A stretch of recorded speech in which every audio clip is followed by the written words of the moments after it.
शख्स इन मकासद को हासिल करेगा वो या तो मुखलिस होगा या तो नहीं होगा। बस अगर मुखलिस नहीं है तो आसानी की तलाश में होगा, पहले ही कदम पर नफ्स के मकर का शिकार हो जाएगा।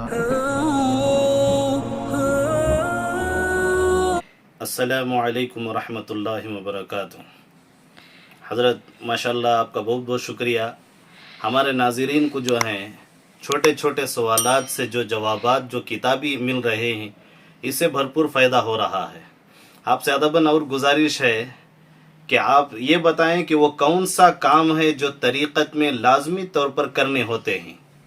ज़रा गौर फरमाइए, आमाल बातिनी दो किस्मों में तकसीम किए जा सकते हैं। एक महमूद हैं यानी पसंदीदा आमाल जैसे तवाज़ु, इखलास वग़ैरह, और दूसरे मज़मूम यानी नापसंदीदा आमाल जैसे तकब्बुर और रिया वग़ैरह। तरीक़त में इसकी कोशिश की जाती है कि मज़मूम आमाल ख़त्म हो जाएं और महमूद आमाल पैदा हो जाएं। पहले को तख्लिया या तजलिया कहते हैं और दूसरे को तहलिया कहते हैं। तसव्वुफ से क्या हासिल होता है, ये बताए थोड़ा हज़रत।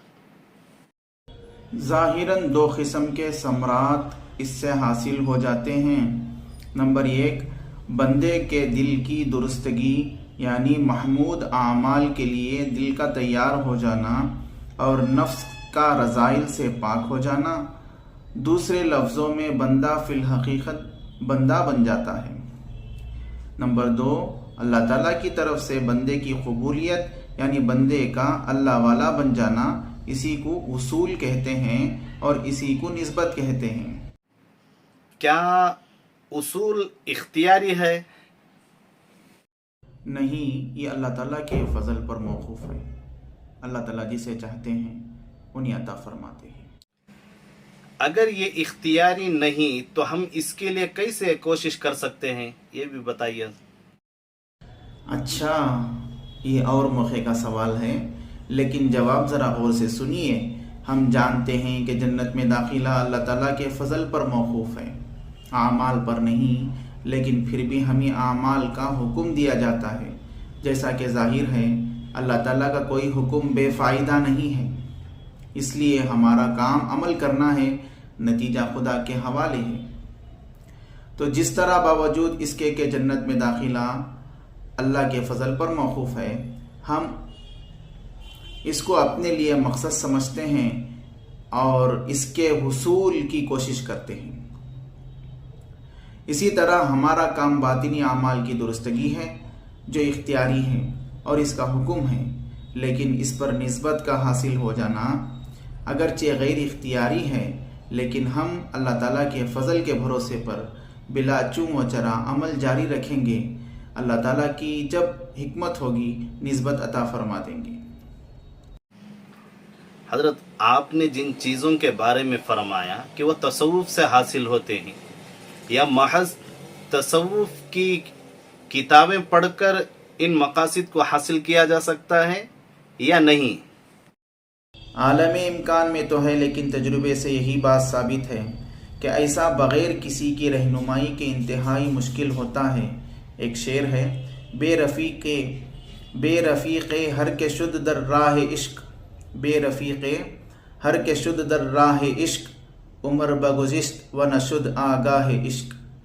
इसका मतलब यह है कि अगर इस सफ़र पर जाना है तो रहबर का होना लाजिमी है, क्योंकि जो इस रास्ते में बग़ैर रहबर के चला इसकी उम्र गुज़र गई और इसको मकसूद हासिल नहीं हुआ।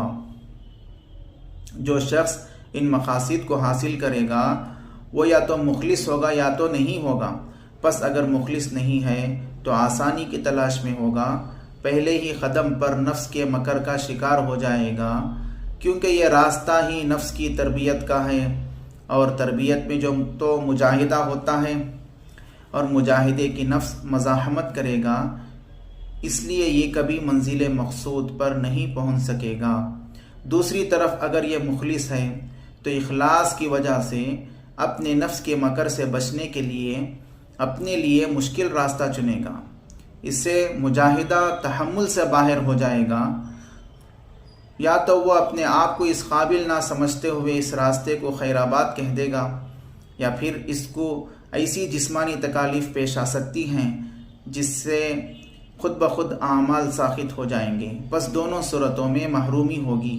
اس کے برعکس اگر کسی کی نگرانی میں کام کرے گا تو وہ اس سے مجاہدہ کرائے گا، لیکن بقدر تحمل نیز تجربے سے اس پر عمل سہل ہو جائے گا، اور سب سے بڑی بات کہ غیر یقینی صورتحال سے جو اس پر بے انتہا بوجھ پڑتا ہے وہ نہیں پڑے گا۔